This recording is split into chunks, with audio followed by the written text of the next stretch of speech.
Hola, buenas noches y bienvenidos a un nuevo episodio de Charla Legal, un podcast para no abogados. En esta ocasión creo que bueno, es un poco especial este episodio, hay que decirlo, porque sin duda digamos que este es uno de los episodios que como que más ilusión me hace, especialmente porque digamos que esto lo he hablado con el invitado, ya les digo quién es y ya él nos contará qué hace.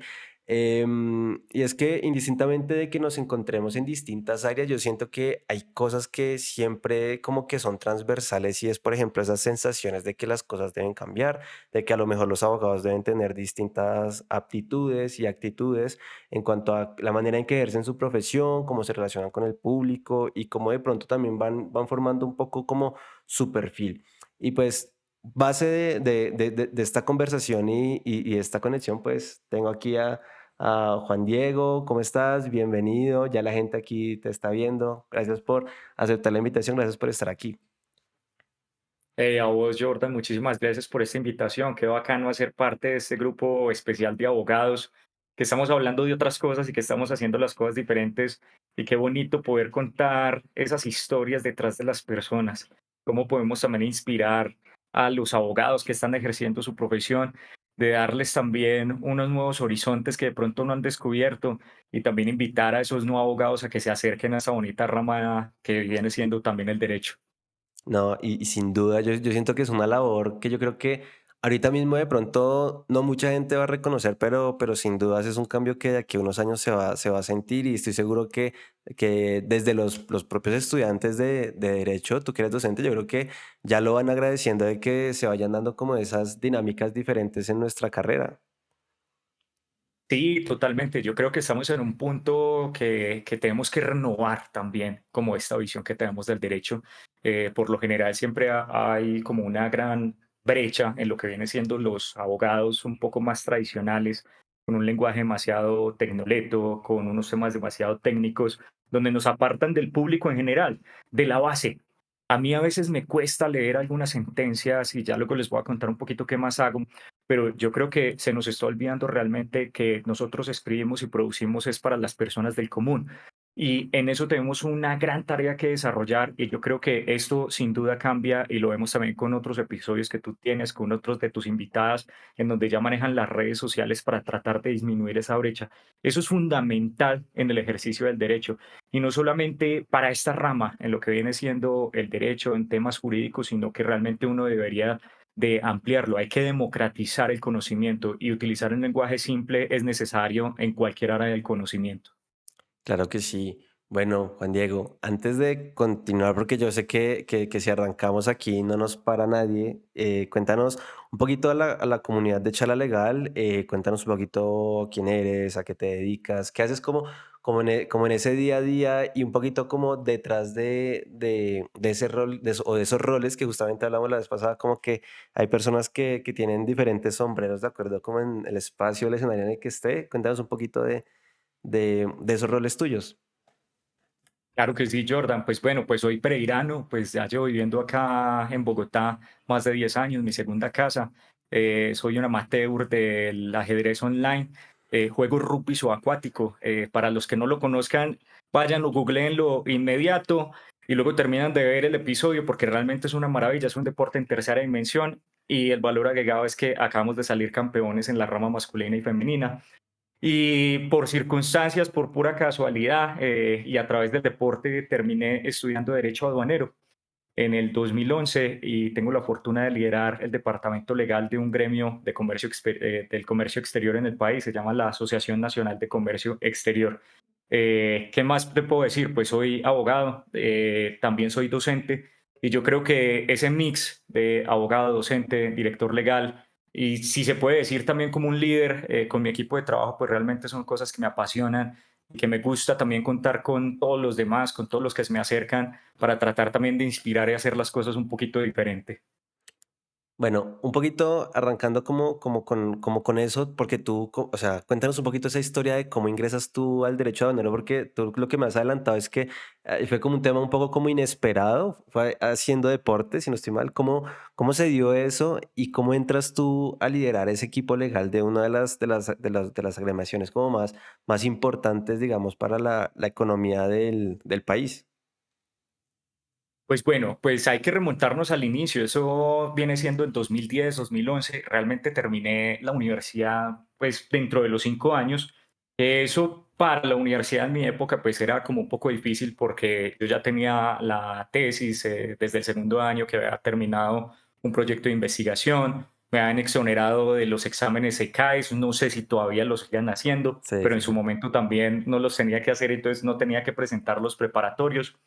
Entonces, en cierta medida, como que acabé muy rápido también la carrera. Y venía trabajando desde segundo año. Allí venía trabajando en un bufete de abogados, ya había pasado por el tema laboral, comercial, civil, ya iba a pasar al administrativo, pero la verdad, Jordan, es que yo no me sentía afín con nada. Realmente pasé por la carrera del derecho sin sentir como un gusto mayor, como algo que me atrajera directamente sobre todas las ramas que uno pues le enseñan como base y no tenía mucha expectativa sobre mi futuro, salvo de pronto ser un abogado del común. Y no me quiero referir como a un abogado del común frente al éxito o que no sea exitoso, porque yo creo que hay unas personas que pueden ser muy exitosas, pero de pronto no se sienten tan satisfechas con lo que hacen. Más adelante te puedo contar como alguna experiencia que tuve hace también muy poco con una persona que para mí me parece súper exitosa de la Corte Constitucional y en algún momento me dijo, odio lo que hago. Entonces resulta que terminé muy rápido y para ese entonces ya llevaba como unos 8 meses jugando rugby subacuático y se dio la oportunidad que convocaron a la selección Colombia para el mundial, para el campeonato mundial que se iba a celebrar en Helsinki, en Finlandia. Entonces aproveché, le metí un poco más duro al entreno, hice todo el proceso de selección, pero yo realmente lo que quería era viajar. No tenía otra meta distinta a viajar. Logré acompañar a la selección Colombia en el año 2011. Llegué a Helsinki y entonces me pasó algo muy particular porque en ese momento todavía no otorgaban la visa Schengen y yo la pedí como para 2 fines de semana y me la terminaron dando, no recuerdo muy bien, por lo menos 2 meses. Estando allá, yo tenía un circuito de países que yo quería visitar. Eran más o menos como unos 6, pero no me había caído en cuenta que había escogido los 6 países más costosos del norte de Europa. Entonces, claro, para estar 15 días no iba a ser capaz, entonces empecé a cambiar todo mi itinerario. Pues la cosa fue que en vez de visitar 5 o 6 países, terminé visitando como unos 15 y unas 20 ciudades, me terminé quedando casi los 2 meses, realmente con la tarjeta sobregirada, ya no tenía ni un peso, no me quedaba otra que devolverme. Y llegué y yo creo que de pronto algunos se habrán sentido identificados, pues eso es un vacío, eso uno queda como sin saber para dónde mirar y ahora qué hago, ¿sí? Regreso a la oficina, ya lleva mucho tiempo, ya estaba como un poco aburrido, entonces era recibir demandas, aprender, responder, cobrar. Y yo dije, uy, creo que de pronto no me metí por donde era. Y eso era una pregunta que yo ya me había hecho durante toda la carrera. ¿Será que sí estudié lo que yo quise? ¿Será que sí estoy cumpliendo mis sueños? ¿Será que sí he encontrado mi propósito y mi vocación y lo estoy logrando a través del derecho? Ujú. Pero yo creo que a veces uno, por un sesgo que uno tiene, que se llama el sesgo de los costes hundidos, después de uno empezar algo, uno ya no se retira, sino que uno cree que va a seguir adelante para ya no perder ese tiempo. Yo creo que me sentía mucho en ese aspecto. Entonces, claro, llegué acá con depresión, yo había pedido como un mes, pero pues ya llevaba 2 meses por fuera. Me tomé otro mes porque estaba como deprimido y no sabía qué quería hacer con mi trabajo y empecé a buscar algunos posgrados que yo dijera, hombre, voy a abrir el derecho, porque el derecho es demasiado local. Y empecé a postularme a becas en otros países porque lo único que yo quería buscar era viajar, viajar, no tenía ningún sentido. Entonces, si volví a empezar desde cero, no me importaba. Y en una de esas búsquedas, pues mi mamá, que ella es tributarista, ella me dijo, pues estudia Derecho Aduanero. Y yo le dije, ¿y qué es eso? ¿Qué es eso? Pues yo no entiendo qué es esa vaina y eso debe ser relacionado con los tributos. A mí no me llama mucho la atención, pero pues leía el pensum, hablaba un tema de comercio exterior. En ese momento en Pereira pues no había mucho movimiento de comercio exterior, entonces tampoco entendía qué era eso más allá de unas importaciones y me metí a la especialización. En la entrevista me preguntaron cuál era la experiencia, yo les dije no tengo ni idea. ustedes me van a enseñar. Entré y yo casi me coloco a llorar el primer día. Cuando llegué a la casa donde estaba quedándome, yo dije, yo no entiendo qué es lo que estoy estudiando, pero me llamó la atención. Por primera vez algo me ha llamado la atención porque lo había materializado. Hey, un momento, todos los computadores son importados, ahorita pues las vacunas son importadas. Yo te podría decir que el 80% de tus prendas de vestir son importadas y todo está relacionado con el comercio exterior y con el comercio internacional. Entonces como que me hizo clic. Y fue una experiencia muy bonita porque yo entré sin saber nada, pero más allá, por ahí como a la mitad de la especialización, ya casi finalizando, pues logré tener como un muy buen equipo de trabajo. Y muchos compañeros me preguntaban a mí que cuál era mi opinión sobre cómo se deberían de resolver los casos. Entonces me gustó. Y a mí me gusta mucho estudiar y yo estudio demasiado y tengo buena memoria como todos los abogados. Pero entonces ya cuando eso venía con una pasión que me estaba llamando la atención, empezaba a fluir un poco más. Terminé mis estudios, me fui para Cartagena, estuve trabajando en otra firma de abogados, regresé a Pereira, donde estuve trabajando en una zona franca, y después la misma universidad donde salí, la Universidad del Externado, donde hoy soy docente y donde de verdad le tengo que agradecer muchísimo, me llamó y me dijo, hay un cargo, hay una persona que están buscando para un cargo, se trata de un gremio, soy el gremio más importante del comercio exterior y te queremos postular. Y pues para mí eso fue una sorpresa, quedé realmente bastante honrado por esa, por esa atención que me hicieron. Y bueno, acá estoy. Alguien me preguntó la semana pasada, ¿cuánto lleva en la asociación? Yo le dije 10. Y él me decía, ¿y 10 meses? Y yo no, 10 años. Porque a veces ya es a veces un poco duro como encontrar Ujú. unas estancias tan largas en los trabajos, pero la verdad es que me gusta lo que hago. Y bueno, no sé cuánto más tiempo vaya a estar, pero lo disfruto cada día. Bueno, tú ahorita estabas contando algo también, como que te cuestionabas cosas mientras cursabas la carrera. De pronto, ¿qué era eso que te hacía como dudar? O qué preguntas eran las que te hacías en ese momento y que decían, que te ponían como en ese dilema? Yo siento que ese es un tema bien importante porque siento que a muchas personas les pasa y pocas personas tienen ese valor de hablar de algo que yo siento que debería ser normal. Yo no creo que exista algo en la vida que te encante 100%. Siempre tiene sus cosas buenas, sus cosas malas. Hay días de días que yo digo, hay días en los cuales yo, por ejemplo, me siento súper satisfecho con todo lo que hago y hay otros días que yo digo, "Ay, madre, cuesta y de pronto la motivación no es suficiente". Sí, totalmente. Yo creo que con todos los abogados que uno termina hablando, cuando uno les pregunta, ¿y vos por qué estudiaste derecho? ¿Sí? Y hay unas respuestas que son como muy sencillas, como que les falta un poquito más de fondo, y es que yo creo que uno también es muy maduro al momento de escoger una carrera. Sí. Y me remito otra vez a la ciudad intermedia y era como que, hey, pues te gusta leer, creo que es una posición también como dominante sobre los abogados, esa visión que uno tiene porque puede resolver muchos problemas. Y si quieres ser exitoso, tienes que ser abogado. Ujú. Entonces eso como que rondaba mucho en el colegio, desde mi casa también, mis padres los dos son abogados, entonces yo dije, pues voy a ser abogado. ¿Sí? Tal vez si yo hubiera tenido un poco más madurez y de pronto hubiera dejado como un tiempo pasar, si de pronto ese viaje lo hubiera hecho antes de iniciar la carrera, posiblemente no hubiera estudiado esto. Entré a la universidad y la verdad es que seamos sensatos. Yo creo que si hubiera tenido tuve unos profesores muy buenos, pero la mayoría no eran tan buenos. Yo creo que no debía haberme graduado de la universidad. Ujú. ¿Y por qué te lo digo? Porque simplemente tenía muy buena memoria y soy muy tranquilo ante los escenarios de mucha presión. Sí. Entonces, ¿a qué me refiero? Que si yo tenía un examen, yo no tomaba notas. Además, soy zurdo y yo creo que los zurdos que me escucharán tienen todo el problema de que no pueden escribir rápido en el papel. No había computadores en esos momentos portátiles. Entonces, si yo me colocaba a escribir, no colocaba atención al profesor. Entonces, yo simplemente le colocaba atención, pero no escribía. Entonces, luego le pedía a mis compañeros, a una compañera que si por favor me regalaba las notas y el día anterior me colocaba a estudiar. Y eso era todo. Y pasaba los exámenes de memoria. Ujú. Claro, y tuve unos profesores que eran terribles, en donde realmente generaban mucho susto sobre los estudiantes. Lamentablemente todavía esos profesores siguen ahí porque creen que infundiendo miedo se ganan más reconocimiento, más respeto. pero pues yo nunca pasé por eso. Y así fue pasando, y así fue pasando, y así fue pasando. Ninguna de las ramas me llamaba la atención. Todos los exámenes los pasaba bien. Y solamente una profesora, que era la de lógica jurídica, me dijo, usted me vuelve a llegar tarde y no lo paso. Y yo dije, ok, está bien. Porque es que no iba, tampoco iba a estudiar, Ujú. porque me la pasaba era nadando, trabajando, y la tercera cosa que hacía era estudiar, pero para los exámenes. Entonces, todo esto cuando salgo luego digo, ¿y qué quiero hacer? Si no encontré nada dentro de lo que yo estaba haciendo.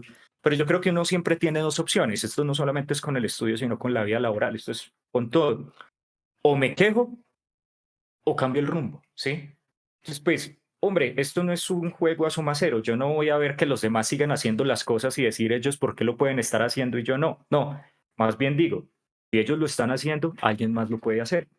Claro, ya luego es llegar también acá a un estudio donde había mucha gente que estaba mucho más preparado, luego el cambio de la ciudad, y el cambio de la ciudad genera también un clic dentro de la personalidad, lo cambia uno, por supuesto. eh, a la gente de las regiones cuando llega a Bogotá es un trato un poco diferente, a veces un poco hostil. Entonces como que hay que madurar un poco más rápido para poder ajustarse. Y lo que tú dices, a veces uno no está arriba, no, y yo estoy lejos de estar arriba porque es que la vida es un sube y baja. Y lo importante es eso, como uno mantener también el ritmo, saber cuándo está arriba, cuándo está abajo y tratar de transformarse en esos momentos donde uno sienta como cierta poca satisfacción, por así decirlo. Bueno, y tú llevas 10 años en Analdets. Mm. Me imagino que lo que tú bien lo decías ahorita, no sabes cuánto tiempo más vas a estar ahí. Seguro que siempre que quieras y te seas feliz, vas a estar ahí. Me gustaría preguntarte de pronto digamos, en esos 10 años que ha sido como lo más retador. Tú ahí lideras equipo, tú ahí como que tienes diferentes actividades. Tú más o menos me habías contado como que igual sí tenías de pronto que a veces hacer cosas de abogado a abogado, pero que no es lo habitual, sino que también te tocaba mucho como otras facetas. Pero de todo eso que tienes, de esas funciones, como de pronto, ¿en dónde está como eso retador o que te obligó a ti como esforzarte más? Porque, por ejemplo, tú ahorita relatabas que la universidad, digamos, me pasó a mí también un poquito, que fue como, me la pasé un poquito tranqui, ¿cierto? Digamos, como que no era como lo primero que uno tenía, como me levanto y tengo que estudiar, ¿no? Creo que a mí también me pasó algo similar. Y la otra es que como yo no, o sea, yo no me fijaba en notas. Entonces yo como que, pasé, listo. Y ya, me iba.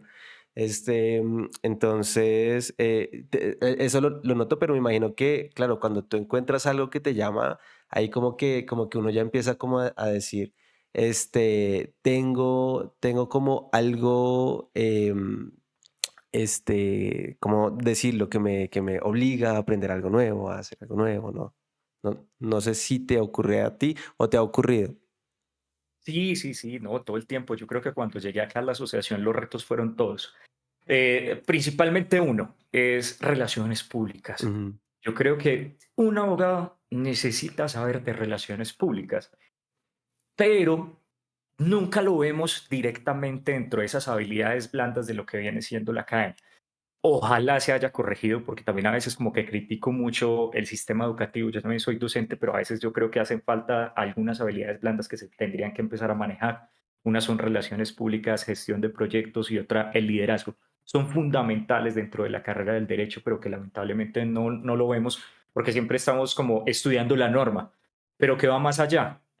Sales dentro de estudiar, si de pronto no has tenido como una preparación previa, es decir, no trabajaste durante tu etapa laboral, durante tu etapa académica, es un poco más difícil como uno darse cuenta cómo esto opera en la realidad. Y es que es muy distinto, nadie nos está preparando para eso. Entonces, una buena recomendación es tratar de conseguir un trabajo mientras tanto, así sea regalándose, de verdad, porque esa experiencia es invaluable. Entonces, relaciones públicas, ir a atender a una persona, ir a entender un ministro, un director de una entidad, el lenguaje cambia. Y ahí ya vamos a otra parte. Claro, yo soy abogado, pero yo no me relaciono con abogados. Es lo mínimo que hago. Tengo grandes amigos que son abogados aduaneros. La particularidad es que somos muy pocos. Entonces, como que eso también nos da un mayor campo de acción por ley de oferta y demanda, así de sencillo. Pero también a cambiar el lenguaje. Si yo le estoy hablando a empresarios, yo no puedo estar hablando en unos términos técnicos jurídicos que me vayan a apartar porque sencillamente no me van a atender. Y nosotros en la asociación estamos llegando a más de 500 afiliados, pero también somos una voz pública. Entonces, ¿cómo empezamos a simplificar el lenguaje? Eso viene siendo como otro rol, otro de esos retos que uno a veces siente que en 5 años le enseñaron a olvidar el español. Y es uno volver a Coquito, a Ujú. literatura, al español, e incluso por lo sencillo, sujeto, verbo, predicado. Eso, volver a eso, incluso es a veces difícil. Yo lo volví a reaprender realmente durante la pandemia cuando me hice unos cursos de escritura y de escritura jurídica. Y yo creo que el tercero, que yo creo que también falta bastante, yo creo que nos hace falta mucho esas habilidades blandas del liderazgo. Y es cómo también uno coordina equipo de trabajo, pero sobre todo ahora también cómo uno coordina equipos de trabajo en la virtualidad. ¿Qué herramientas estoy utilizando? No solamente las propias, porque yo tengo un segundo cerebro que utiliza una plataforma que se llama Notion, sino yo también, también cómo me contacto con ellos, cómo empezamos a migrar de pronto de esa hora trabajo, 8 horas Ujú. presencial, de yo estar viendo, sino de pronto en algo que dentro del liderazgo me parece que es muy bonito, es en confiar en las personas. Es decir, yo estoy haciendo mi trabajo, estoy entregando resultados, sin importar que esté o no esté en ese momento. Yo creo que son cambios a veces culturales que nos cuesta tomar, pero de nuevo, todo eso tiene que ser una preparación que venga desde muy joven para poder uno adoptarlo de manera rápida. Y no importa si nos equivocamos, pero empezarlo a hacer, equivocar, ensayar, corregir y adoptar su propio modelo. Yo creo que finalmente acá es como mucho a estilos, a mucha literatura, porque acá vas a encontrar 1000 tips en internet, pero finalmente uno va ajustando de cómo uno maneja su equipo de trabajo, de cómo uno también tiene algunas técnicas de productividad y por supuesto se va acompañando de algunas herramientas digitales para poder hacerlo. Bueno, y ya que tocas un poquito el tema de las herramientas, hablabas de Notion. Yo me he dado cuenta que Ujú, hay una particularidad de muchos abogados, es que, bueno, y en casi todo, creo que no sé si tuviste la oportunidad de escuchar el podcast, el episodio que grabamos para Legal Bros, que me invitaron.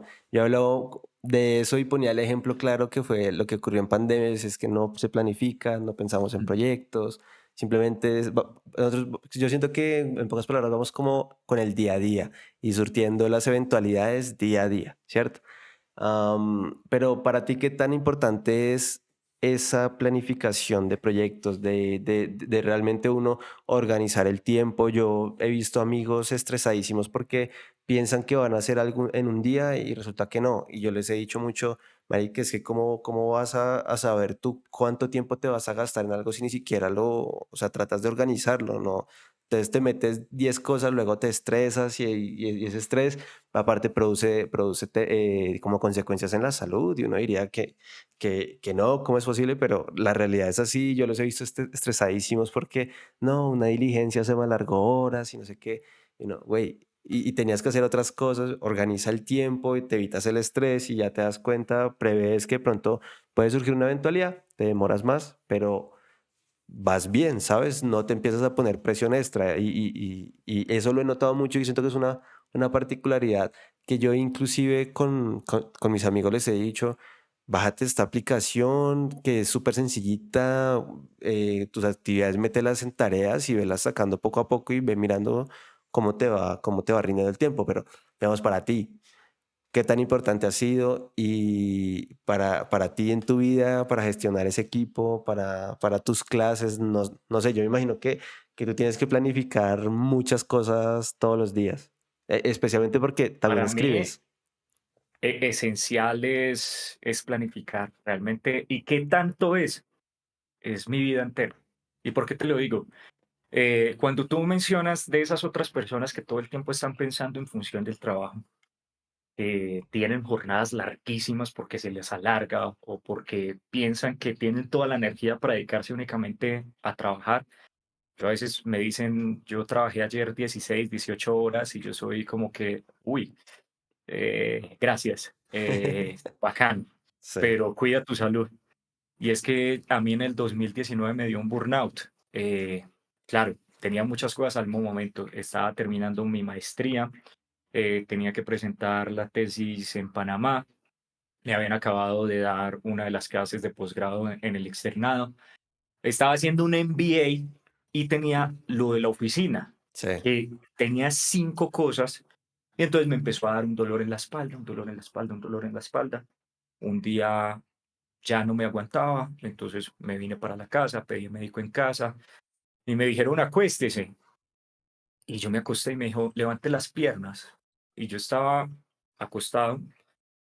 Yo en mi cabeza estaba levantando las piernas y el Mm, médico me decía, mírese los pies, y yo no era ujú. capaz de moverlos. Ah, Perdí la fuerza en las piernas y eso sí, para mí fue un choque muy fuerte porque toda mi vida había hecho deportes. claro. Me sacaron en silla de ruedas, me hicieron unos bloqueos, estuve en bastón 3 meses, fui con el ortopedista y el ortopedista me dijo, usted tiene dos opciones, o le baja el ritmo de vida o en 10 años lo opero, pero no le puedo garantizar que vuelva a caminar.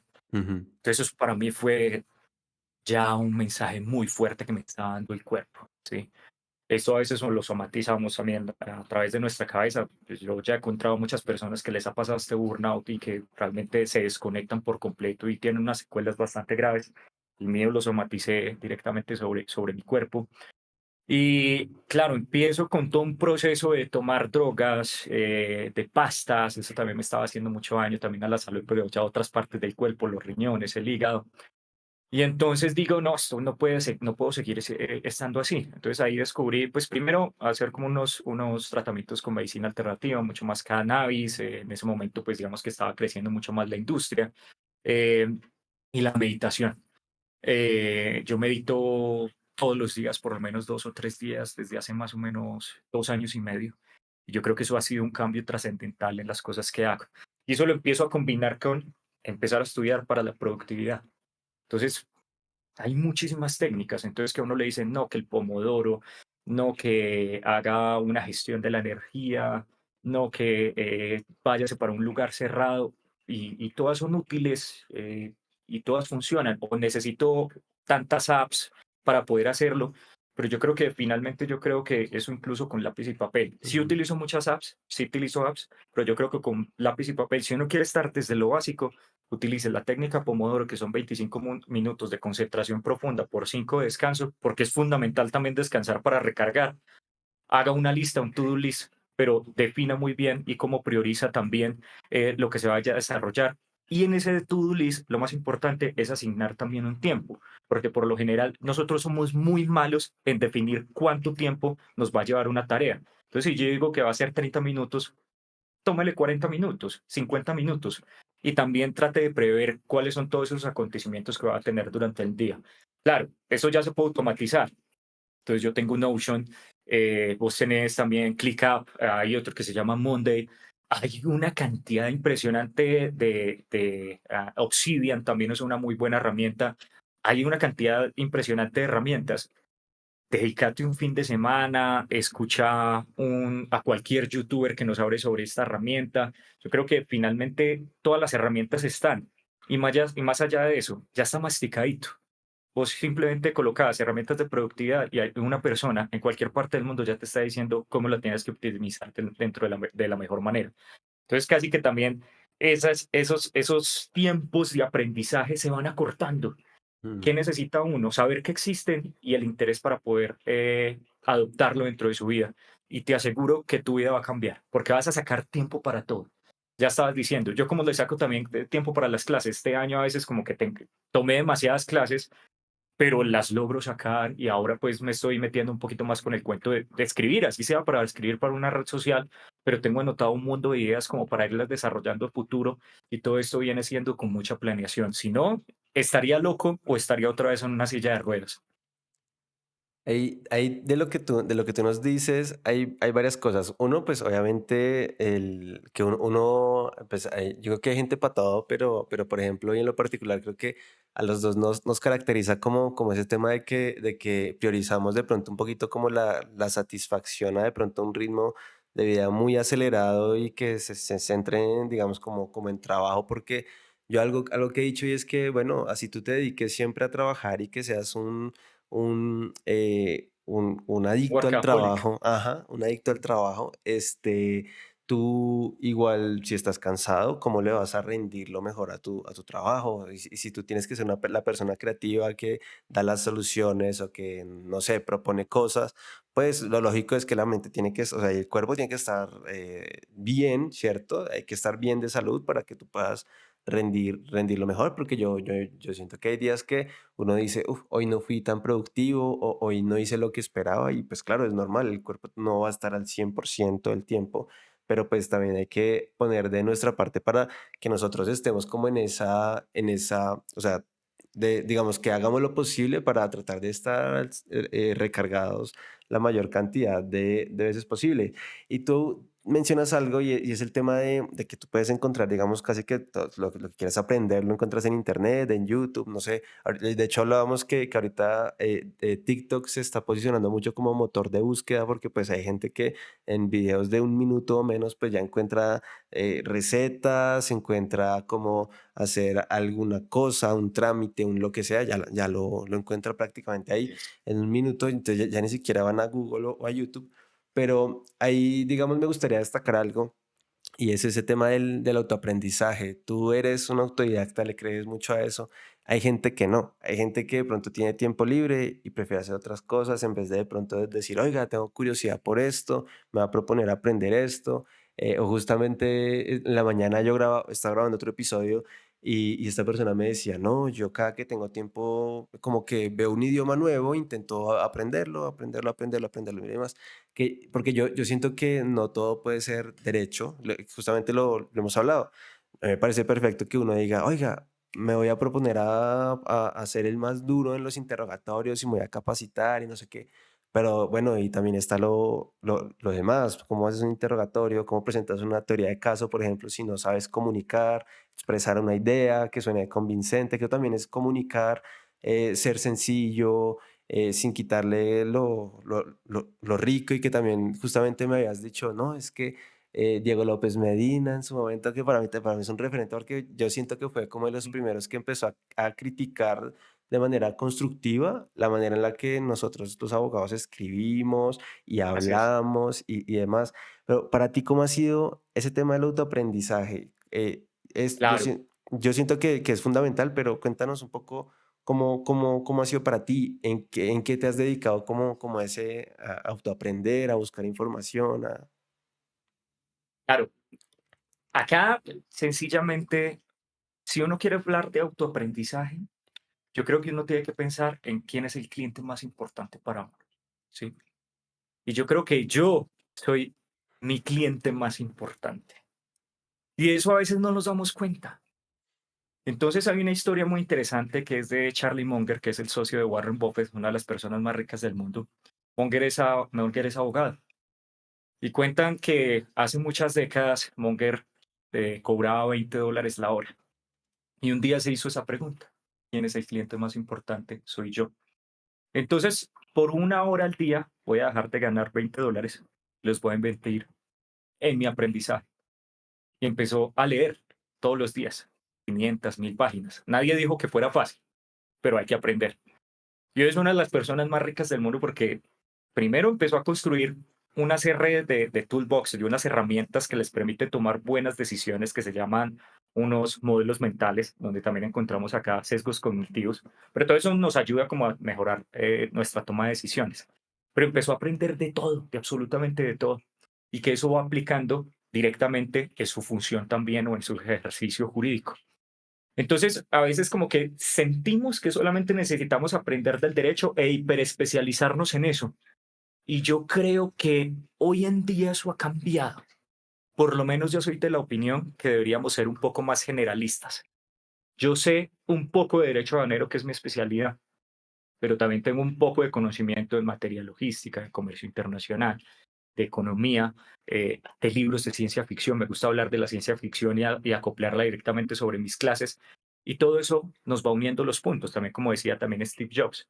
A mí a veces me sorprende cómo algunas cosas que yo pensaba que nunca las iba a utilizar en mi vida, incluso cuando estaba aburrido en mi trabajo dentro de las firmas hace más de 10 años, hoy lo aplico todo el tiempo, que era hacer estudio de títulos en una oficina para revisar cómo se había dado la tradición de manera correcta. Entonces ese autoaprendizaje es fundamental, así sea ser un 1% mejor al día, que es una filosofía también japonesa que se le denomina Kaizen, y que hoy en día es muy sencillo. Coloca un podcast, escucha las historias de los demás. Ahora, a mí me encanta escuchar tu podcast, Charla Legal. También estaba escuchando el podcast de Legal Bros. Ahorita estaba escuchando también el de Meterse al Rancho de Santiago Alarcón. Escuchar a las personas, todas sus vivencias, es un tema tremendo, de todo lo que han tenido que pasar y eso finalmente como que lo inspira a uno a tratar de mejorar en algunas cuestiones. Y el otro, ya hay podcasts especializados en aprendizaje.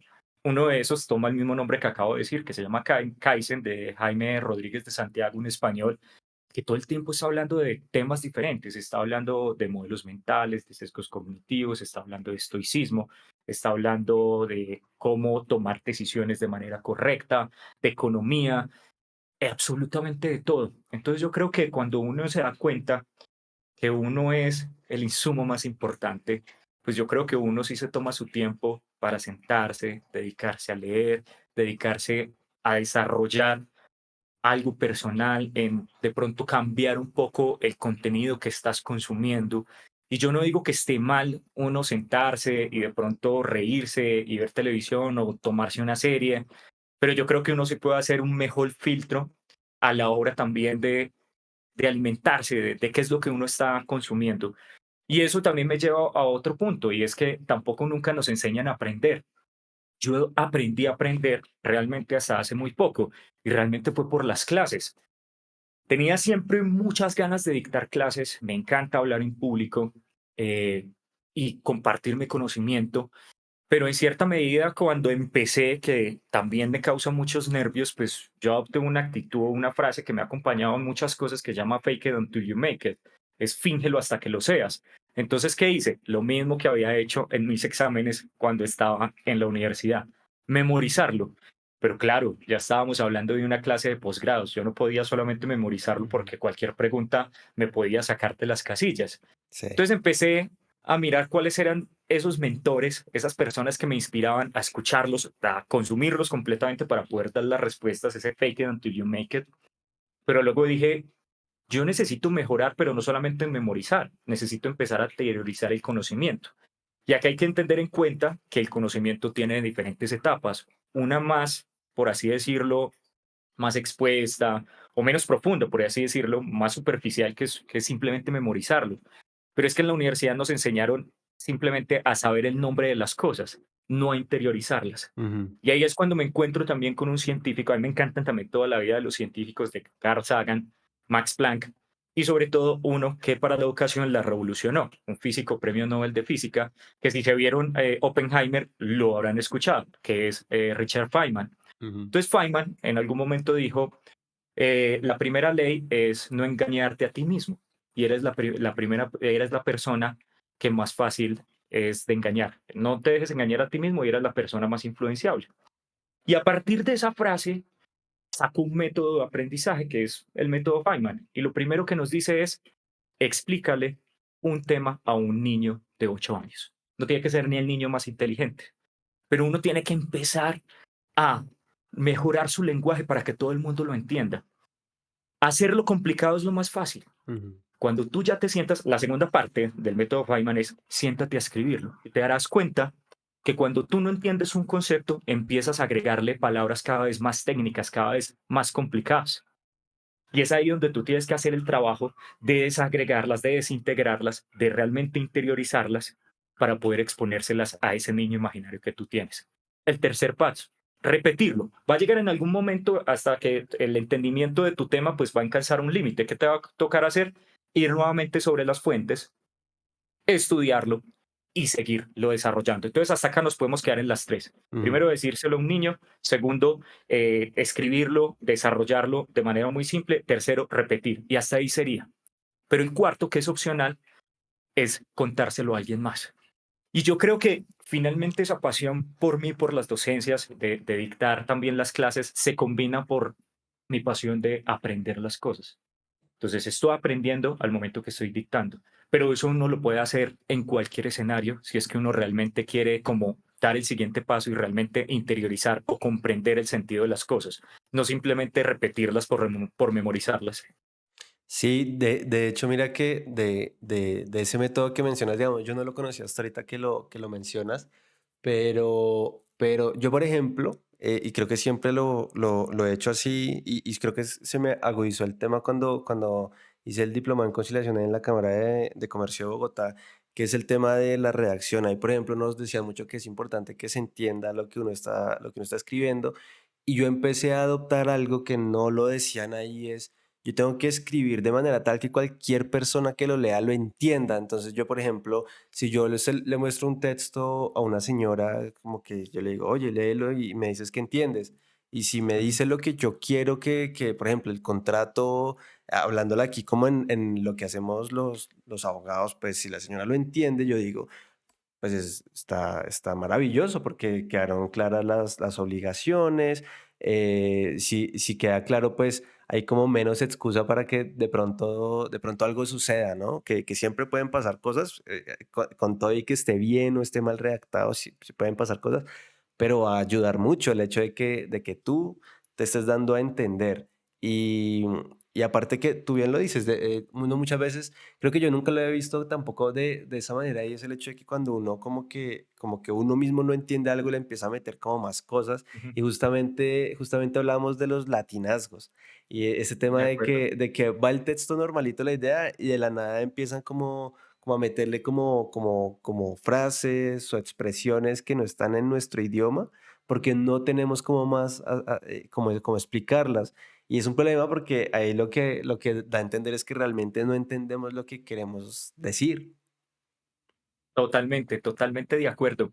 Y yo creo que incluso esto se extrapola a muchos escenarios. Digamos que volviendo con mi tema, que es el tema del derecho aduanero, más o menos hubo una modificación desde el año 2016, en el año 2016, y se acuñó una frase de que para poder hacer importaciones y exportaciones necesitábamos un abogado, de Ujú. lo complejo que quedó el escenario jurídico. Sí. Pero un momento, es que los abogados no importamos si exportamos, lo hacen los emprendedores, los hacen los empresarios, los hacen las negociadoras. Entonces, la norma, la base, la estructura, donde están las bases para yo hacer las operaciones que tiene que ser muy simple. Todo el mundo lo tiene que entender. Y realmente esto casi que no se logra materializar. Realmente no lo volví a ver porque actualizado, pero había un estudio de impacto normativo y entre el año 2000 y el 2019, estoy hablando de ahora general, de todos los ministerios, se habían expedido más de 66.000 normas. Mm. Eso es un acabose, eso es demasiado complejo, todo el tiempo estamos cambiando. Para el comercio exterior, en los últimos 20 años es una de las normas que más cambia porque está a cargo de la rama ejecutiva. Es decir, que lo expide el presidente a través del ministerio, son 72 modificaciones. Eso quiere Ujú. decir que en un año tú hiciste una importación, cuando la pediste y cuando llegó, ya hubo un cambio. Entonces, Sí. realmente creo que estamos sobreregulados en ciertos sentidos, en muchas materias yo creo que sí sobran los abogados. De pronto ahorita lo profundizaremos para que no quede como tan al aire de esa expresión de sobran los abogados. Pero claro, cuando yo ya empiezo a leer las normas, yo digo, wow, esto es difícil de leer. Un artículo de 5 páginas es Mm. inentendible. Si seas el mejor abogado constitucionalista, si seas el mejor abogado en derecho aduanero, es muy complejo. Hay algunas herramientas que incluso ya también los está desarrollando el Departamento Nacional de Planeación, que se llama el análisis de impacto normativo, donde he tenido también la oportunidad de participar. Y lo primero que dicen es, piensa en su público, ¿cómo lo va a leer? Y yo creo Ujú. que a veces el abogado piensa es lo que escribe, lo vuelve y lo lee interiormente y dice, esto queda una maravilla. Sí, Pero sí, vas sí. y le preguntas a la persona que tenés al lado, le pasaba mucho a mi esposa cuando en la pandemia ella también es abogada de la rama judicial y yo le dije, oíste, no te entendí. Pero o sea, ahí dice que es muy claro. Y yo le dije, no, no entiendo. El mejor ejemplo de eso es con la sentencia de la Corte con lo que ocurrió cuando le estaban hablando a un niño. ¡Wow! Ah, ¡Qué, sí, qué sí, cosa tan espectacular! ajá, sí, sí. Pues, ¡Wow! si no estoy mal, creo que es la segunda vez que lo hacen, porque creo que hace unos años, lo que pasa es que Ujú, impactó ahorita porque fue con un niño por un tema importante de salud y demás, que le hicieron una carta, sí, ujú. pero creo que esto ya lo había hecho la Corte Constitucional hace unos años con un adulto mayor o una pareja de adultos mayores, no recuerdo muy bien, que también le habían hecho como un comunicado específico a estas personas porque era un tema relativo con su pensión. Claro, y uno se pone a pensar, son dos de los públicos un poco más como difíciles de que comprendan cosas. Hay cosas que regulan los niños, hay cosas que regulan al adulto mayor. Entonces, y justo lo que tú decías, yo digo, madre, pero yo creo que no tenemos una sola ley, una sola norma que esté hecha para que la gente la entienda, sino que está hecha es para abogados. Sí, eso es una brecha muy, muy grande. Justamente también esta última semana estaba leyendo un poco sobre innovación legal 2.0, legal design, todos estos temas y también de marketing jurídico. Y me sorprendía porque casi que iban dirigidos, es como identifique su público y hable de manera muy clara. Y yo digo, pero para eso no existe el derecho, ¿sí? ¿En qué momento nos desviamos tanto que se va volviendo tan complejo el entendimiento eh, para que cualquier persona lo vaya a entender? ¿Qué es lo que me está diciendo una sentencia y no ir a preguntarle al abogado para que me lo traduzca? Porque no muchas personas también tienen esa posibilidad. Entonces se va volviendo cada vez más complejo cómo lo vamos manejando y yo creo que sin duda menos es más. Yo creo que volverlo más simple es importante dentro de todo el lenguaje y dentro de nuestra carrera. Em, y de acuerdo, yo creo que no sabía que era la segunda vez, pero yo creo que uno debería dirigirse. Yo creo que mucho de lo que ahora yo hago en mi red social, yo pues solamente manejo en LinkedIn, eh, es precisamente en eso, pues me di cuenta que llegar a un público mucho más dinámico fuera de lo jurídico, pues era muy complejo, entonces yo dije voy a bajarle el nivel a lo que escribo. Ujú. Y lo volví una práctica y llevo un año y medio escribiendo todos los días y realmente eso me cambió la vida. Lo escribía también este fin de semana porque siento que me he vuelto mucho más creativo, pero también he encontrado algunas personas que me dicen simplemente, me escriben por internet y me dicen, oiga, por fin entendí qué significa esto y cómo se tiene que aplicar. Entonces yo creo que también dentro de todo eso uno lo tiene que incorporar dentro de esas habilidades para esos abogados y para los no abogados. Yo creo que finalmente uno tiene que ser bastante sencillo. Y lo digo como un abogado también. Hace muy poco teníamos una persona que entró como hacer unos procesos de marketing dentro de la organización. Y tuvimos una reunión en donde nos habló también en anglicismos, donde nos decía que el funnel, que los leads, que el engagement, wow, esos son los temas que yo le alcancé a entender. Y Sí, yo le dije al sí. final, ¿sabes qué? No te entendí. No sé qué es lo que necesitas para poder desarrollarlo. Entonces no es propio solamente de lo que viene siendo nuestra área, sino que puede ocurrir y cada vez como que se va volviendo más común esta separación también de conocimientos. Yo creo que tenemos que salirnos de eso, no nos podemos volver tan especialistas y no podemos generar unas restricciones en el lenguaje. Sí, no, de acuerdo. Y mira que justamente la gente del equipo de trabajo de Reddit creo que se ha dado cuenta un poco, digamos, de mí en eso, que yo a veces reviso propuestas o las estamos elaborando y yo digo, pero ¿por qué lo ponen de esta manera tan técnica? ¿Por qué le meten estas vainas? Yo decía, jue madre, no lo entiendo yo, o se me complica mucho. Esto ¿quién lo va a leer? Siempre como que tratamos de hacer mucho esas preguntas, porque con base en eso, pues ajustamos lo que queremos producir, ¿cierto? Y se envía y mira que nos ha ayudado muchísimo y sí ha tenido un impacto, digamos, como relevante en lo que hacemos dentro de la empresa. Y aquí te quería preguntar algo que está como atado al tema de redes sociales. Aquí en el podcast hay un episodio que se llama, creo que es el 26 si no estoy mal, en la que se habla como que de democratizar el derecho a partir de la creación de Mm. contenido. Tú haces algo muy interesante, te lo dije la primera vez que nos reunimos, y fue que no estamos en las mismas áreas, pero a mí me generaba mucho interés lo que tú haces porque justamente eso que tú publicas en LinkedIn, que yo te venía siguiendo hace un montón de tiempo y leyendo y demás, yo decía, pues esta vaina que no es lo mío, me parece bacanísimo porque entiende uno cosas que quién sabe si en algún momento yo vaya a hacer algo de eso, pero está bien porque si te llama el interés, pues está bien recibir otras cosas. Y yo decía, o sea, digamos, y mi pregunta va dirigida para ti, ¿cómo ha sido ese tema de las redes sociales, especialmente LinkedIn? Porque me parece que lo manejas muy bien, me parece que escribes muy bien, ¿cierto? Y tratas de transmitir lo que sea que vas a transmitir, una experiencia, un conocimiento, algo nuevo, ¿cierto? Y me he dado cuenta que la gente es muy reactiva, positivamente, afortunadamente, al contenido que tú creas. ¿Y cómo crees que ha sido ese impacto en esas personas?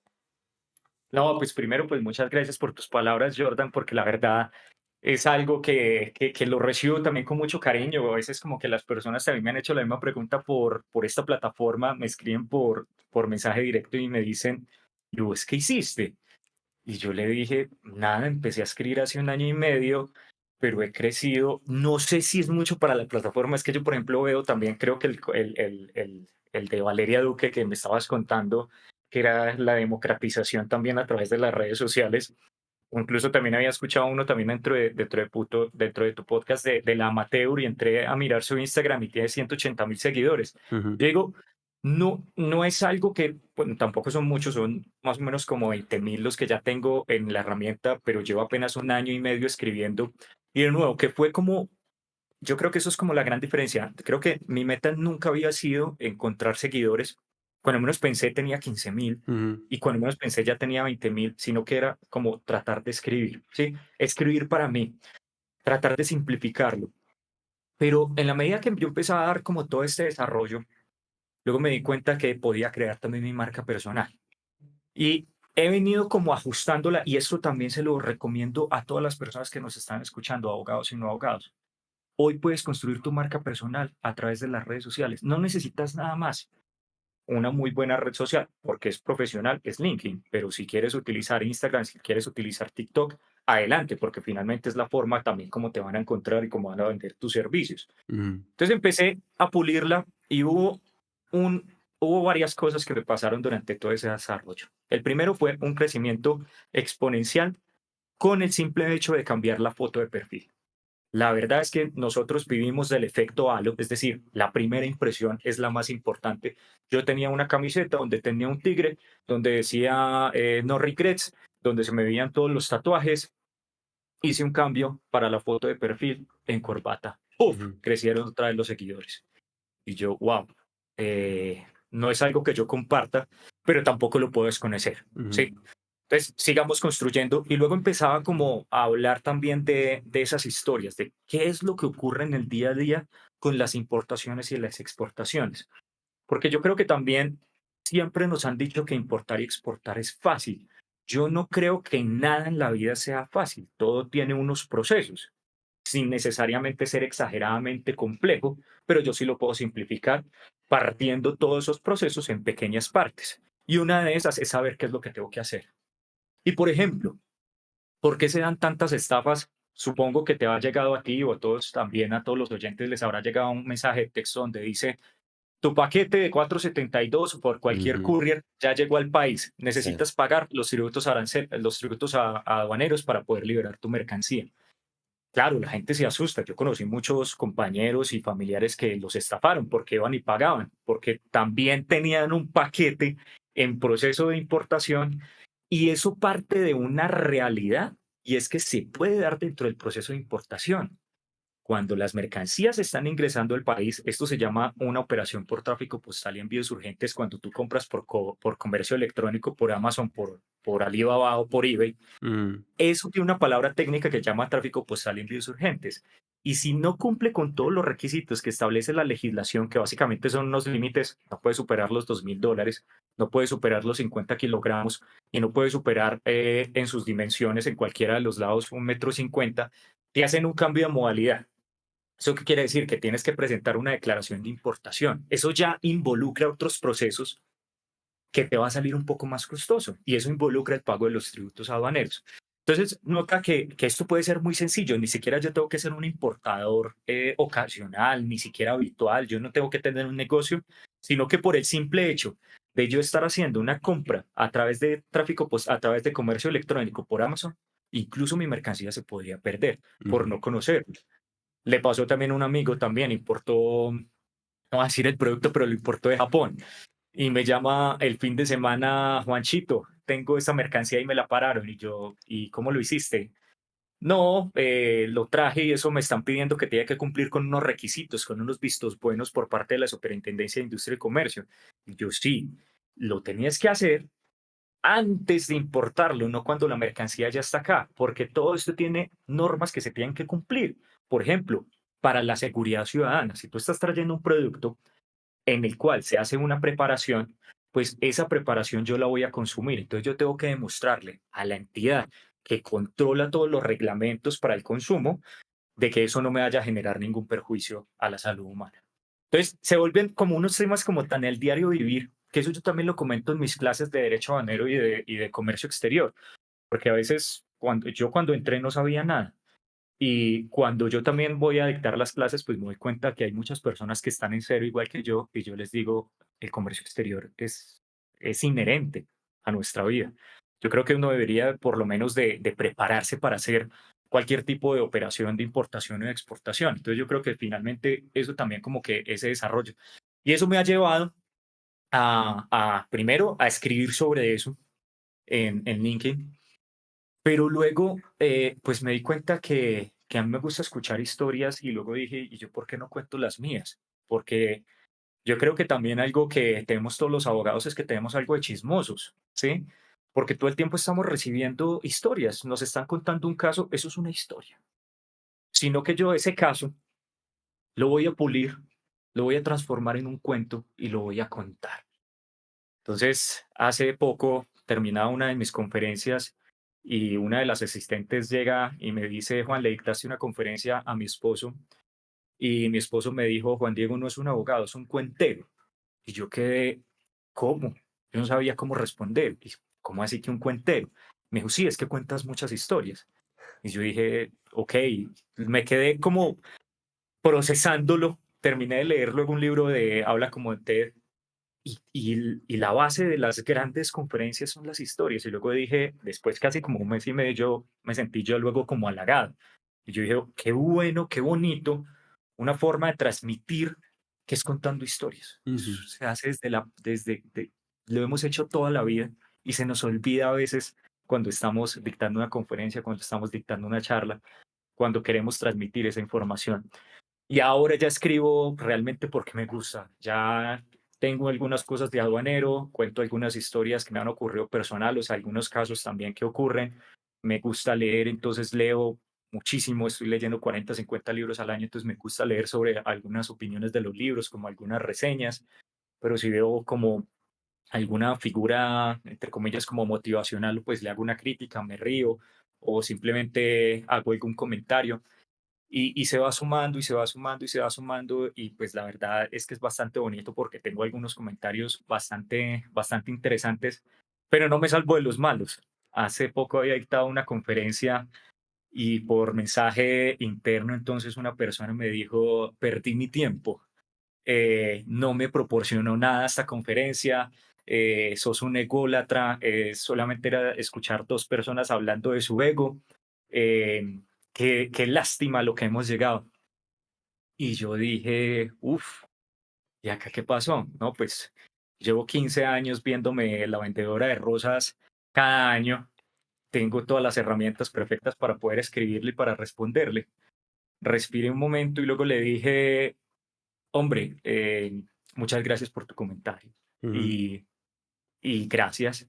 Y gracias, de verdad le doy porque a veces uno se le olvida en dónde está, a veces uno cree que uno está haciendo las cosas bien, pero de repente también ese feedback negativo es importante.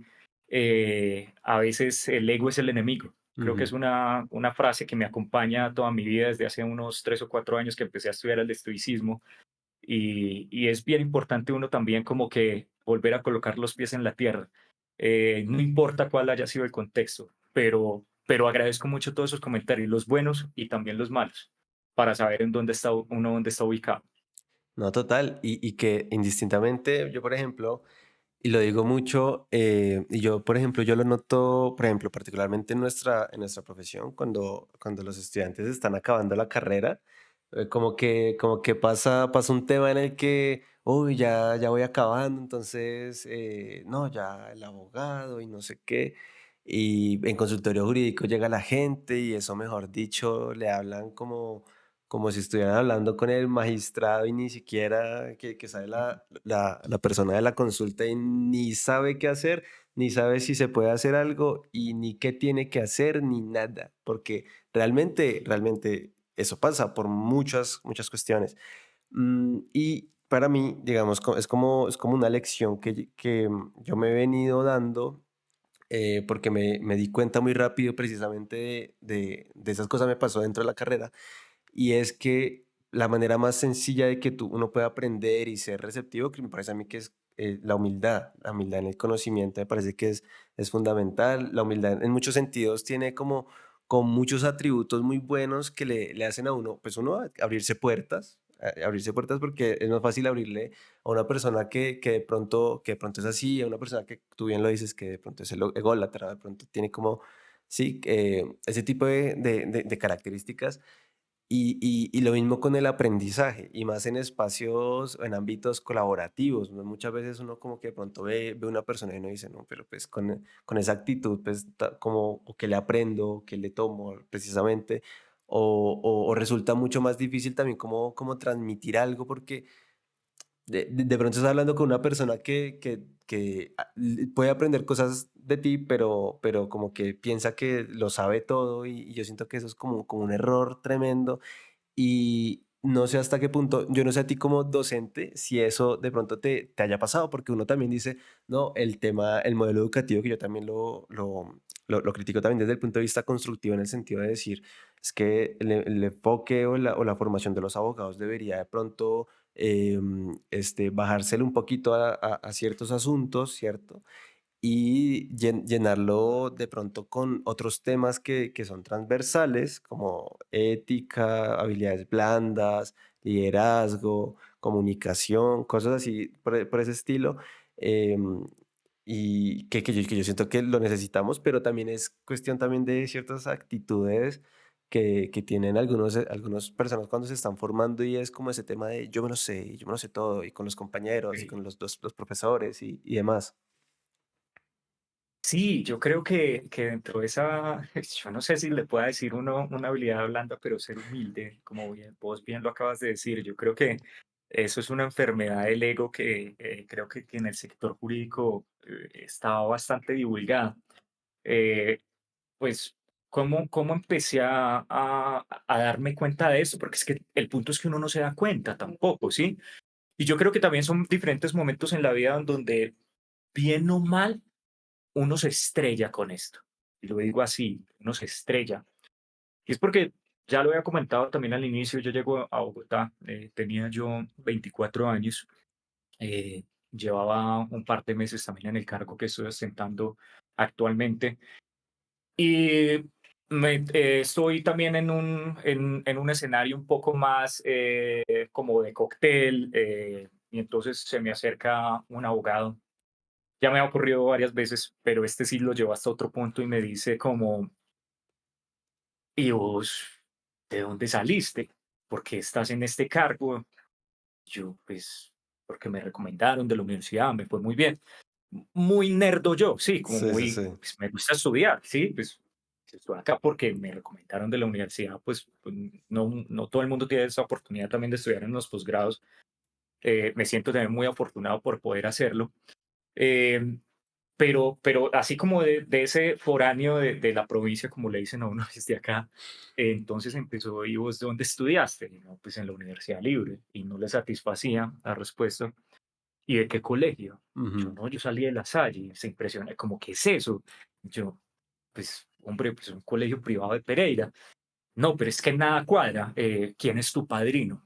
Mm. Y yo dije, wow, ¿en serio? Yo le dije, pues fue como una respuesta muy del ego, una respuesta bastante bastante reactivo y yo le dije, pues presénteme al suyo, de pronto puedo lograr más cosas con el que vos tenés y tú haciéndome esas preguntas. El tipo se colocó rojo y se fue. Sí. Entonces, claro, como que sentía que por un tema de autopreservación mucha gente me iba a atacar y se me subió el ego. Y tuve unos años donde realmente era una persona mucho más cerrada, donde no atendía de la mejor manera o todo el tiempo estaba como muy a la defensiva. Pero eso va cambiando. Yo creo que cuando uno está más seguro de lo que tiene, de lo que hace y de lo que sabe, se va volviendo como un poco más tranquilo. Se ha dado cuenta que entre más uno sabe, pues va a sonar bastante contradictorio, se da uno cuenta que menos sabe y Ujú. que más cosas tiene por aprender. Claro. Entonces yo creo que en la medida, yo creo que también eso como con la edad uno se va dando cuenta de eso. Qué bueno pues que si nos escucha gente muy joven, pues como que el ego no te va a llevar en nada. Yo creo que te va a cerrar muchas puertas. Yo he sentido que he sido un poco más, a veces el éxito puede ser bastante etéreo en cuanto a la definición, pero yo creo que para mí el éxito es poder conectar con las personas y es simplemente haciendo una cosa que es muy sencilla, es ser buena gente. Un amigo con el que trabajo, alguna vez le preguntaron, ¿usted por qué le va tan bien? Cuando le estaban midiendo los indicadores y él dijo, yo solamente soy buena gente. Y eso se ven los resultados en los negocios, en los ingresos, en los resultados, en los indicadores. Entonces, pues eso va calando y uno lo va viendo y pues también yo creo que me empecé a acercar también el ego es el enemigo, el obstáculo es el camino y el amor fati, que es el amor al destino, cuando uno sufre algunos hechos duros, así como yo Ujú. lo decía también ahora cuando estuve en silla de ruedas, pero también acaba de pasar con una enfermedad de mi esposa, donde afortunadamente salió adelante y empecé a descubrir eso, que empezaba como a descubrir que si yo trataba bien a los demás me trataban bien a mí. Es también una filosofía africana que es muy bonita que se llama Ubuntu. Entonces, como que todo reunido tiene que servir para algo, ¿sí? Y sobre todo es eso, como que cambiar el chip, ser un poco más receptivo en las cosas que te están diciendo, incluso las malas, ¿sí? Y yo creo que de los momentos más difíciles siempre surge algo maravilloso. Y para ti, ¿qué tan importante es ser feliz en general, en tu trabajo, en lo personal? Es decir, feliz es muy difícil, inclusive en la Constitución de los Estados Unidos creo que es como el gran objetivo, ¿no? Buscar la felicidad, no ser feliz, buscar la felicidad. Pero para ti, ¿qué tan importante es eso eh, para hacer las cosas bien? Justamente digamos, hemos hablado como de la parte emocional es importante, la salud es importante, hay que descansar. Lo que tan importante también es como tratar de ser feliz con lo que estás haciendo. Como yo no, a veces digo no feliz, sino satisfecho. Entonces, ¿qué tan satisfecho estás con lo que te haces? Si te levantas de Yo la sí me cama quiero quedar con con la ganas. palabra feliz. Sí, si hoy me dijeran qué tan feliz soy con lo que hago, pero digamos que a veces uno siempre toma como que separa el trabajo y la vida. Sí. Yo no creo que no son suplementarias, sino que uno está superpuesto a la otra. Entonces, primero está mi vida y dentro de mi vida está mi trabajo. Es uno de los componentes que yo creo que a veces también es como un error cuando uno lo trata de desintegrar. Y yo soy muy feliz. Yo diría que puedo estar entre un 8 y un 9, ¿sí? Y qué tan feliz para mí esto es dentro del desempeño, dentro del cargo, dentro de lo que yo hago. Yo creo que es fundamental. Yo creo que lo es todo. Yo llevo 10 años en el cargo que estoy y yo ya no sé cuántas veces, cuántas entrevistas he hecho. Yo ni sé ya por qué hago las entrevistas. Yo creo que Ujú. por simple curiosidad, porque me invitan. Sí, Me han invitado a veces de todas estas firmas de las Big Four y todo se cae cuando yo les pregunto, ¿y cuál es mi salario emocional? sí. Y entonces me responden, no, es que te vamos a doblar el salario. Yo, ok, pues, ¿cuál es mi salario emocional? No, es que te vamos a dar el tiempo para poder que dictes tus clases o por si quieres volver a estudiar. Y yo, ok, ¿y cuál es mi salario emocional? No, te vamos a pagar entonces o te vamos a hacer un descuento para la suscripción al gimnasio. Y yo, ok, ¿y cuál es mi salario emocional? Ujú. Entonces, yo siento que las compañías no entienden cuál es ese concepto, ¿sí? De cómo es ese work-life balance, ese balance entre la vida y el trabajo, porque es que son en la misma línea para las personas. Para mí, un salario emocional tiene que ahora, con todo el tema del trabajo remoto, con el tema de yo poder tener mucha flexibilidad también en mi horario laboral para acompañar. El año pasado casi que estuve un 80% trabajando desde las clínicas, eh, y yo poder decir, levantar la mano, decir, oye, estoy reventado, necesito colocar una pausa o estoy reventado, necesito otra persona. Ujú, Eso realmente son unos adicionales. Lo demás debería estar por descontado. Se van a pagar más porque trabajo más, obvio que sí. Si voy a estar trabajando 16 horas, pues por lo mínimo voy a esperar como una compensación en otro día. Pero yo creo que a veces como que tenemos lamentablemente la vara muy baja, ¿sí? ujú, Y yo creo que también vemos como que hay una posición demasiado dominante por algunas compañías que dicen que esta es la forma de hacer las cosas y yo creo que a veces uno también tiene que decirlo cómo puede cambiarlo. Entonces es fundamental.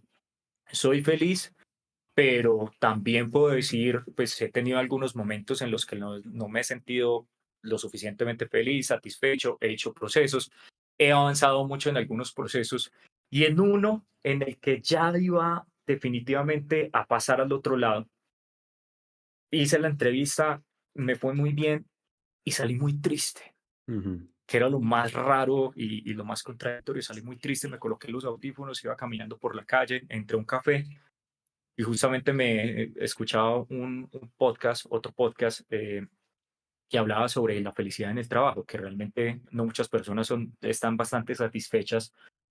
Y escuchaba cómo esa persona en esa firma en específico tuvo un preinfarto y no se fue para la clínica, sino que tenía que quedarse hasta que terminaran la negociación. Y ujú, yo dije, wow, esto era lo que necesitaba escuchar en este momento y me desaparecí por completo. Pero también me encontré, y que lo ha anticipado también, con otra persona que para mí resulta ser muy exitosa porque lo conocí en un cumpleaños de mi esposa y me decía este man, yo he pasado por todos los cargos en la Corte Constitucional hasta ser magistrado auxiliar. Y yo, wow. Y luego me dijo, cuando terminó de contarme todos los cargos, que además lo hizo de una manera muy divertida, no lo sentía presumida, pero me dijo, en esa parte sí muy seria, odio mi trabajo. ujú. Entonces, ¿yo cómo puedo decir que soy exitoso si odio lo que hago o si no Claro. soy feliz? Entonces, para mí, la felicidad depende mucho del éxito, ¿sí? De lo que estoy haciendo, pero sobre todo también como de encontrar, si yo no estoy completamente pleno dentro de lo que yo hago, pues voy a hacer algunos ajustes para poder que se acomoden a mi concepto de felicidad. Sí, no, y eso es muy importante, o sea, es que, o sea, si uno puede llegar a ser feliz desde todos sus ámbitos, que sería maravilloso. Yo siento que todo al 100% es súper complejo. Pero siento que si es posible que lo logremos, pues hacerlo porque indistintamente igual vas a tener impactos en otras facetas, como hablamos ahorita, digamos, depende del sombrero que tengas puesto. Y creo que esto lo hablaba, creo que fue con Revelo, este conciliador y árbitro de la Cámara de Comercio de Bogotá. El man llegó una vez y decía, es que usted no se puede ir a una audiencia de conciliación con problemas. Si usted está peleado con su esposa, arregle esa noche, porque usted el día siguiente va a tener que escuchar problemas y usted cómo va a resolver un problema si tiene problemas en su casa. Resuélvalos, hable, no se, me acuerdo de esta frase, no se acueste peleado. O sea, y yo le digo, yo lo uso para casi todo, con amigos, familia, no sé, pero digamos que a mí me ha ayudado mucho porque creo que ha ayudado a que muchos aspectos negativos, porque hay cosas que lo ponen a uno de mal humor, hay cosas que lo ponen a uno problemas, preocupaciones, en fin, y que uno como que hablando, de pronto como que ya el tema es más viable, ya es más llevadero, como que lo ves con otros ojos inclusive, porque de pronto te dicen, hey, pero piensa en esto, no es tan malo por tal cosa, y uno como que si uno se ensaña en el problema, pues vas a ver de pronto a lo mejor cosas negativas y te vas a quedar con lo malo, y es que me fue como un zapato, y esto no me salió, y es que tal cosa. Pero como decía Maturana, que yo me acuerdo mucho, perder es ganar. Y uno muchas veces no valora lo que se aprende cuando suceden las cosas adversas, cuando pierdes, cuando no te va bien, cuando no obtienes el resultado que esperabas. Y totalmente. Además, yo creo que realmente es muy difícil como, yo creo que otra cosa a la que nosotros aprendimos dentro de la pandemia, lo voy a meter así también de golpe, es como que todos necesitamos un psicólogo de cabecera y realmente yo creo que encontrar ese match con los sentimientos es difícil, ¿sí? Y yo creo que a veces como que lo vemos, pues como que vemos si yo voy al psicólogo es porque estoy enfermo, ¿sí? Y yo creo que nos hemos mucho más acercado como con nuestros sentimientos, con lo que realmente nos está pasando. Yo lo tengo, me ocurre que también soy muy ansioso, entonces lo empiezo a controlar también con la meditación. He aprendido un poco más sobre la ecuanimidad, que es como que no dejar que otros factores externos como que también influyan dependiendo de la acción que estoy haciendo, porque si no, pues digamos que todo el tiempo como que o vamos a estar muy alegres, vamos a estar muy, no tanto, y pues eso puede influir en nuestra decisión. Hay un estudio, hay un libro que se llama Noise, que es de Daniel Kahneman, que es premio Nobel de economía que también desarrolla eso, precisamente un caso sobre los abogados, perdón, sobre los jueces, de cómo son más severas las penas si, por ejemplo, toman la decisión después del mediodía o después Ujú. de las 4 de la tarde, Sí, sí, o sí. dependiendo también de la persona a la cual le están dictando la sentencia si ya la había visto previamente. Entonces, claro, todos esos sesgos nos impactan.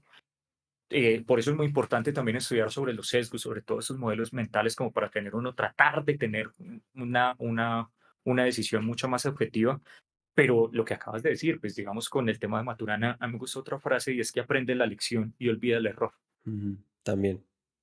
Ujú. También, claro, porque, bueno, o sea, yo siento que el error es importante, o lo negativo es importante, para recordar lo bueno y no el error en sí, porque pues igual de pronto te llega un mal recuerdo, esa mala sensación, porque hay gente que realmente como que lo pasa mal, con cosas como que me tiré el parcial o me tiré la materia o perdí el caso, metieron al cliente a 30 años de cárcel, ¿cómo vas? Hay gente que... La última no es tan bobada, pero yo creo que, por ejemplo, en ese sistema educativo, yo creo que el modelo de evaluación sobre las notas, yo creo que no es el más acertado, sobre todo porque siento que cada vez somos menos tolerantes al fracaso, ¿sí? Ujú, ¿Y por qué lo digo? Yo con mi mamá, ¿por qué tengo tan buena memoria? Porque ella me exigía mucho aprenderme las tareas de memoria cuando estaba en la primaria. Y literalmente yo lo tenía que dar con puntos y con comas. Claro, luego esto me desarrolló una buena habilidad que me sirvió sobre la universidad, donde me iba muy bien, realmente tenía un muy buen promedio, pero no me importaba, porque ujú, finalmente eso no era lo que yo iba a hacer en el futuro. Pero el fracaso yo creo que está impidiendo a muchas personas realmente hacer otras cosas, ¿sí? Entonces he notado mucho que cuando también tengo equipo de trabajo que es bastante joven, cuando tengo algunos practicantes, de pronto los corrijo y lo toman muy mal. Y entonces tengo que sentarme también con ellos a decirles, mira, pues las cosas se desarrollan de esta forma, entonces no te lo tomes más, todo eso es para aprender, pero también he visto en otras organizaciones, justamente estaba como hace un mes dictando una charla en Ibagué y me contaban en esa compañía que la rotación es muy alta porque de pronto tienen algún bodeguero donde le dicen, oiga, eso no lo tiene que hacer ahí, sino que lo tiene que hacer de este otro lado. Y una hora después ya llegaba la carta diciéndole, hablé con mis papás y me dicen que me puedo retirar del trabajo porque me van a mantener otro poco. Entonces yo ujú, creo que eso lo estamos extrapolando a otros sentidos, incluso también con todo el tema ahorita que estamos hablando de las redes sociales. Si bien es una ventana importante para uno también construir marca personal, pero la gente a veces como que teme a escribir por el que dirán, por cómo lo van a tratar, por las críticas que tienen. Y pues tenemos que empezar en algún lado. Yo empecé con 0 seguidores y en camiseta y mostrando los tatuajes y fui puliendo. Y pues ya he crecido un poquito y pues sé más o menos por dónde tengo que seguir, pero sobre todo pues ya sé expresarme un poco mejor. Entonces, pues no hay que tenerle miedo a equivocarse. Al contrario, equivóquese, aprenda de sus errores y sea un poco mejor cada día. A mí me gustaría de pronto, porque justamente lo hablaba sobre el tema del fracaso y de los errores con Carolina Otalora, creo que es el episodio 29, ella también es docente, Y a mí, por ejemplo, me gustó algo que ella decía, es que como que ella aprovechaba sus clases para ensayar cosas. Y yo decía, oiga, maravilloso, porque es que ahí es donde uno se puede equivocar sin problema. Sí. Ahí es donde si uno se equivoca, ahí es el momento justo para aprender lo que tiene que aprender. ¿Por qué? Porque si ya lo haces en un escenario en el que yo ahorita lo decía de chiste, un cliente, 30 años de cárcel, fue madre, claro, uno por pues las risas, ¿no? Pero oye, pues si te pasa en la universidad, en la carrera, pues, oye, bueno, no pasa nada, pues mira cuál fue el error, si es tuyo, si no, pues una cosa súper indefendible, pues, bueno, ¿qué más da, no? Pero igual aprendes, igual puedes aprender algo en un escenario, como uno diría, como controladito, y en el cual de De acuerdo. pronto yo siento que los docentes que hacen como esos experimentos que llegan y dicen, oiga, pues hagamos algo. Yo, por ejemplo, vi una vez una profesora de penal que usaba, no recuerdo qué serie era, pero que como que en cada clase veían como que trataban un episodio.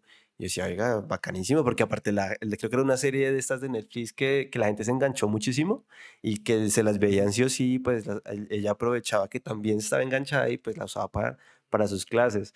Y digo yo, oiga, qué A mí me ha bacano. pasado.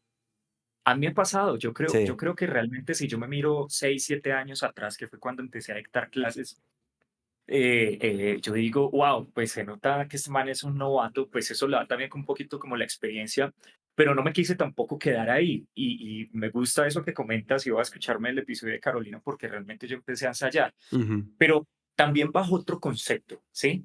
Volvamos a ese fake it until you make it, fíngelo hasta que lo seas. ujú, Y digamos que en mucho también de lo que yo he estudiado en los últimos años y también cuando empiezo a hablar sobre innovación y sobre administración, pues la verdad es que ser original es bastante difícil y uno siempre toma un modelo de cualquier otra persona. Es que es demasiado complejo y no está mal. Hay un libro que se llama, que me gusta mucho, que lo recomiendo, es Still Like an Artist. Roba como un artista. ujú, Picasso decía, los grandes artistas no copian, los grandes artistas roban. No recuerdo si fue Picasso o si lo acuñó luego también Banksy, pero es más o menos por ahí, por esa línea. Y claro, yo empezaba a ver luego como algunos TED Talks y también lo recomiendo para las personas que quieran ser conferencistas, para ser speakers o moderadores. Miren muchos TED Talks. ujú, Hay un, hay un conferencista que me gusta mucho, que es Tim Urban, que habla sobre la procrastinación y yo creo que es de las conferencias más divertidas que yo haya visto en mi vida. Cada rato la vuelvo a ver porque me río mucho, pero sobre todo la forma de exponer de este tipo es espectacular. Y Sir Ken Richardson, que habla sobre los estudios, me puedo estar equivocando también en el nombre, pero dice cómo básicamente las escuelas castran muchas habilidades, mm, pero el tipo también es como escuchar em, un stand-up comedy como lo desarrolla. Y yo le he dicho mucho a mis estudiantes o a las personas que me preguntan cuáles son esas recomendaciones para llegar a dar clases porque pues les gustan y tienen mucho cariño pues al momento de decírmelo y yo ensayar y tratar de inspirarse, por no decirlo, copiar sobre los demás, pero de ahí sale algo, de ahí ujú. sale algo. Sí. Y yo creo que hoy sí estoy satisfecho con la forma en que yo modero un panel, en el que soy un speaker y dicto una clase, pero además tomo muchas herramientas, porque es que también capturar la atención es muy difícil. Entonces, no simplemente es una clase magistral, sino también que va con la gamificación. Tenemos algunos casos reales, tenemos algunos videos. Me apoyo también con algunos videos de Instagram. Y otra recomendación, si también quiere uno ser, por ejemplo, ahora que me estás hablando también de ese modelo como controlado, de ese ambiente controlado para uno hacer las pruebas, grábese. Y es que También. ahorita tienes un celular. Yo empecé, cuando empecé LinkedIn, pues luego dije, oiga, ya lo hice en el formato texto, llevémoslo en el formato audiovisual. Y la verdad es que me estaba yendo bien. Tenía 0 seguidores y tenía como 1.200, 2.000, 3.000 visualizaciones por un video, pero porque era útil, porque le decía pilas con sus importaciones por comercio electrónico, Ujú, pilas con el mensaje de texto que estás recibiendo, pilas al momento de exportar, cuáles son los tips que tienes que tener en cuenta. Y me iba bien, pero me estaba tomando demasiado tiempo claro. grabar un video de 30 segundos, Sí, sí, sí. porque me daba cuenta que es supremamente difícil y mi ahijado en 30 segundos saca 10 videos y yo me estaba demorando una hora para sacar un video de 30 segundos. Entonces yo dije, wow, tengo que es parar un poco, luego volver a replantear cómo va a ser el modelo. Espero retomarlo en los próximos meses porque sí tengo muchas ideas para poder hacerlo, pero necesito estudiar y por lo menos como que darme cuenta qué es lo que necesito mejorar. Y un punto en el que sí me ayudó a haber sacado esos videos de TikTok fue verme, Ujú. cómo estaba manejando las manos, cómo estaba manejando mi lenguaje, cómo era el ritmo de las palabras que yo estaba utilizando. Entonces, todo eso ayuda y pues que tenemos todo al alcance de la mano. Claro, no, de acuerdo. Bueno, Juan Diego, ya para ir como finalizando un poco, a mí me gustaría varias cosas. Y justamente te lo decía, lo que me parece y lo que me gusta de pronto de ese perfil que tú tienes es que puedes enviar un mensaje, que de hecho me imagino tú lo harás en cada clase, con cada estudiante que tienes y que habrá estudiantes que obviamente, como todo mundo, no, uno decide que adopta y que no. O, bueno, uno desearía que fuese así, ¿no? Que no tuviera que decir, oye, me gustó esto, lo voy a adoptar, ¿no? Lo que tú decías, inspirarse.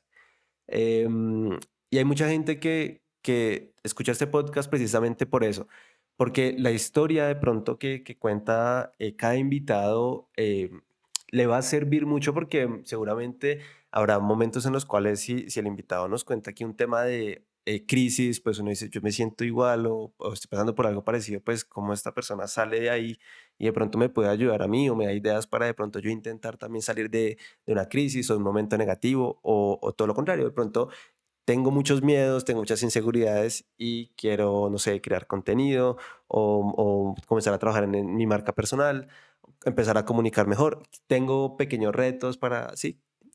Y este podcast, y por los comentarios que nos dejan siempre en Spotify, que están publicados, yo todos los buenos, los malos, yo los publico y que todo el mundo los vea porque a la larga, pues de eso se trata, ¿no? Y me he dado cuenta que el común denominador es ese. Y me gustaría que de ti, de aprovecharte que estás acá para que le puedas mandar un mensaje a todas estas personas que también quisieran como ser esos. De pronto a ti te ven por tu rol y demás como un referente, y te lo he dicho yo, así como un referente. Pero habrá gente que quiere también empezar a hacerlo y llegar algún día a ser como o ese referente o esa persona como que pueda también obtener esas habilidades o adquirirlas y empezar a hacer también su propio camino. Uno tampoco tiene por qué seguir el camino de los otros. ¿Tú qué le dirías de pronto a todas esas personas? Creo que son muchos perfiles, son estos jóvenes, son estos abogados, abogados que ya llevan mucho tiempo, abogados que llevan poco tiempo, pero que tienen cosas en común y que pueden ser esas incertidumbres, esos miedos, esas inseguridades o esa falta oye, ya estás ahí, pero es como el empujoncito para que se decida hacerlo, ¿no? El contenido, lo que sea que va a hacer. ¿Qué le Claro, dirías tú a esas personas? yo trato de hacerlo como un mensaje que sea bastante global, que yo creo que de pronto le puede servir a muchas personas y es, no le tengan miedo a equivocarse. Yo creo que todos, absolutamente todos, estamos sujetos a críticas, pero eso no pasa nada. Yo creo que uno las tiene que escuchar, no se sienta mal por eso, aprenda de ellas, agradezca que se las están diciendo, no importa si son públicas, no importa si están privadas.